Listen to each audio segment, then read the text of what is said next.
Le titre de ce livre, c'est L'homme spirituel. Il est écrit par le bien-aimé frère Watchman Nee. Nous sommes présentement à la 10e et grande partie de ce livre. Je répète, nous sommes présentement à la 10e et grande partie de ce livre. Chapitre 1 de cette 10e et grande partie, chapitre 1, petit 2. Chapitre 1, petit 2. Mais puisque le corps est mort spirituellement et que sa vie n'est rien d'autre qu'une expression, la mort, comment allons-nous l'engager dans l'action pour satisfaire aux exigences de la vie spirituelle sans avoir concurremment recours à sa vie qui est une mort? Si l'esprit de celui qui a ressuscité Jésus dans les morts habite en vous, celui qui a ressuscité Christ dans les morts donnera aussi la vie à vos corps mortels. L'apôtre ne doute pas, le Saint-Esprit n'habite le croyant, car il mentionne au verset 9 que quiconque appartient à Christ a l'Esprit de Christ.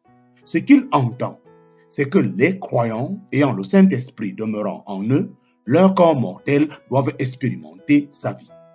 Cette réponse à la question posée est le privilège de tous ceux qui ont le Saint-Esprit en eux. L'apôtre ne veut pas qu'aucun enfant de Dieu soit privé de cette bénédiction par ignorance. Remarquons ici que celui qui a ressuscité Jésus dans les morts, c'est Dieu. Pourquoi n'est-il pas nommé? C'est pour souligner l'œuvre que Dieu a faite en ressuscitant son Fils. Le but de cette omission, c'est d'attirer l'attention des croyants sur le fait qu'il a déjà ressuscité le corps mort de Jésus et que par conséquent, il a la possibilité de ressusciter leur corps mortel à eux. Ce que ce verset enseigne en substance, c'est que si l'Esprit de Dieu habite en nous, alors grâce à cette puissance intérieure, nos corps mortels reçoivent aussi la vie. Il ne fait pas allusion à une résurrection future. Ce n'est pas son sujet ici. Il compare simplement la résurrection du Seigneur Jésus à la réception de la vie dans nos corps aujourd'hui. De même que le Saint-Esprit a demeure en nous est quelque chose de toujours actuel, le Saint-Esprit donnant la vie à nos corps mortels doit également être une expérience courante. Il ne fait pas non plus allusion à une régénération, car dans notre régénération, c'est à notre esprit qu'il donne la vie.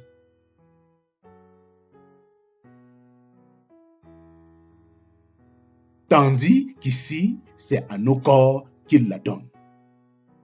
Par ce verset, il met donc les enfants de Dieu au courant de leur privilège corporel, à savoir la vie pour leur enveloppe mortelle par son esprit qui habite en eux.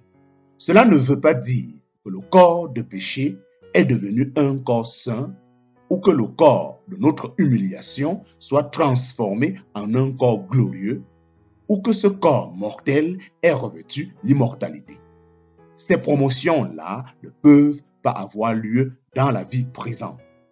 Le vrai sens de cette vie conférée à nos corps par le Saint-Esprit, c'est, point numéro 1, qu'il nous rétablira quand nous serions malades. Point numéro 2, qu'il nous préservera si nous ne le sommes pas.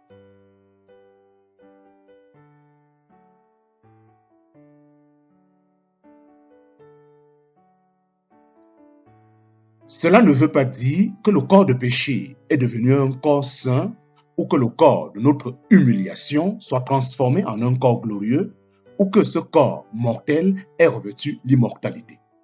Ces promotions-là ne peuvent pas avoir lieu dans la vie présente. Le vrai sens de cette vie conférée à nos corps par le Saint-Esprit, c'est, point numéro 1, qu'il nous rétablira quand nous serons malades. Point numéro 2, qu'il nous préservera si nous ne le sommes pas.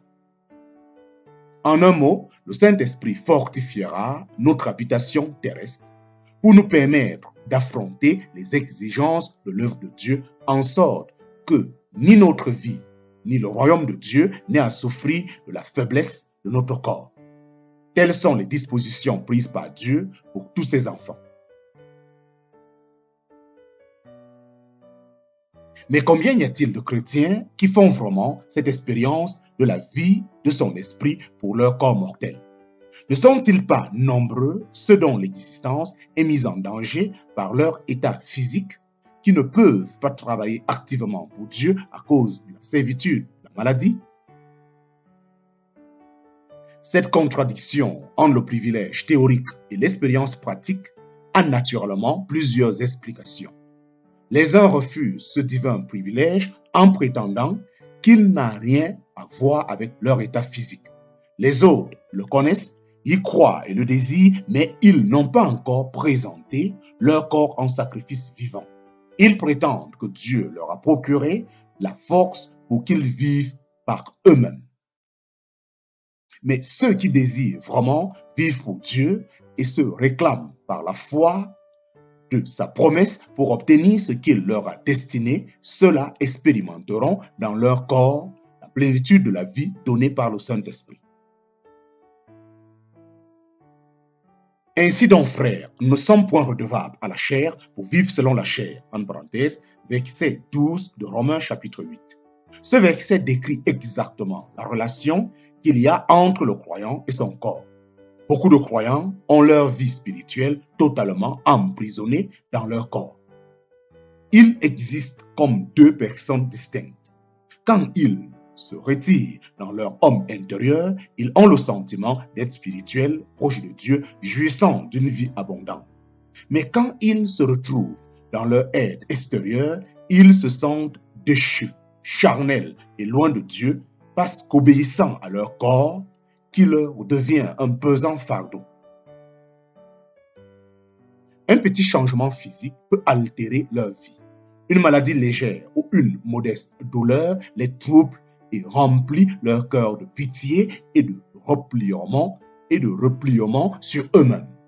Dans de telles conditions, il est impossible de se maintenir sur une voie spirituelle.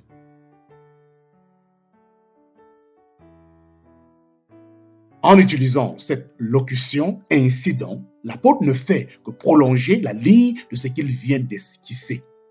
Nous croyons que ce verset doit suivre directement les versets 10 et 11. Sur la base de ces deux états physiques, l'apôtre peut conclure en disant « Ainsi donc, frères, nous ne sommes plus redevables à la chair pour vivre selon la chair. » Premièrement, puisque le corps est mort à cause du péché, il nous est impossible de vivre à la remorque du corps. Ce serait un péché.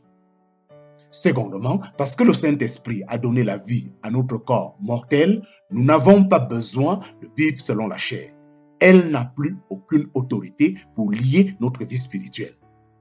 Par cette grâce que nous accorde l'Esprit de Dieu, notre vie intérieure est compétente pour donner ses ordres à notre homme extérieur sans aucune entrave. À part la conservation en bonne forme de notre âme terrestre comme instrument de Dieu, nous ne devons rien à la chair. La Bible, naturellement, ne nous défend jamais de prendre soin de nos corps. Autrement, nous devions leur vouer encore plus de temps à cause des maladies survenues faute de précautions élémentaires. Le vêtement, la nourriture et le logement sont des nécessités. Il en est de même du repos. Ce que l'apôtre entend par ce verset 12, c'est que nous ne devons pas nous laisser absorber par des préoccupations de cet ordre. Nous ne devons pas mettre notre cœur à ces choses-là, si nécessaire qu'elles soient. C'est uniquement le besoin qui doit déterminer leur juste place. Nous ne devons ni nous y attarder, ni laisser le besoin se changer en désir. Quelquefois, les exigences de l'œuvre de Dieu ou quelques autres nécessités urgentes nous conduisent à malmener notre corps et à lui faire violence, en passant outre à ses besoins. Le sommeil des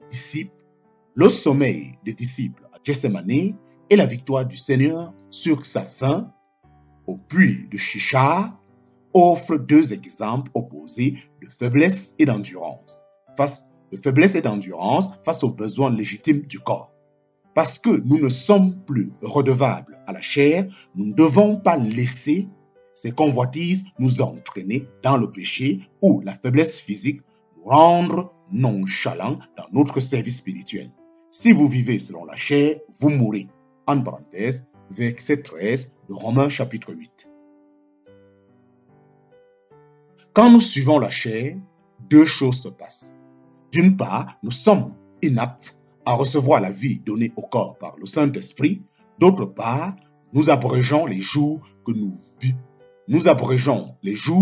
avons à vivre sur la terre parce que tous les péchés sont préjudiciables au corps.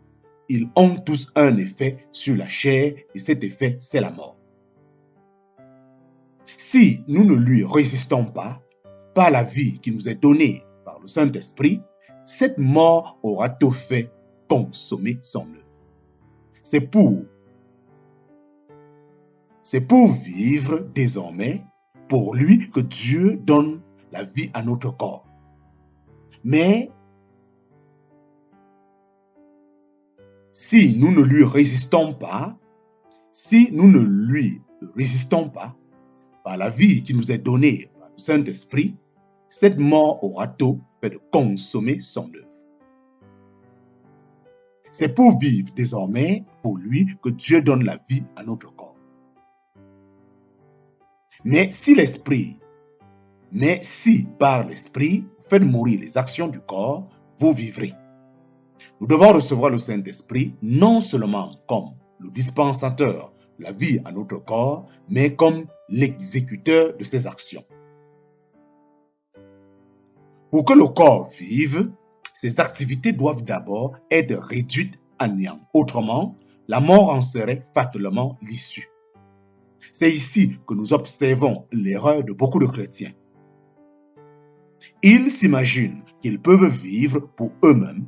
Ils emploient leur être charnel à réaliser leur bon plaisir, mais ils comptent en même temps sur le Saint-Esprit pour qu'il donne la vie à leur corps et le mette à l'abri des infimités. Le Saint-Esprit va-t-il donner de la force aux hommes pour les rendre capables de vivre pour eux-mêmes? Non. La vie que Dieu donne à notre corps est destinée à nous faire vivre désormais pour lui.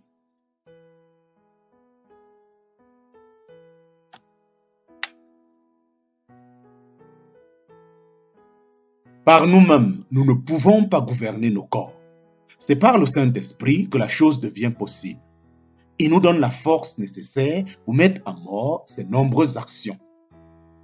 Tous les croyants ont expérimenté leur faiblesse en face des convoitises qui provoquent les membres du corps à donner satisfaction à la chair.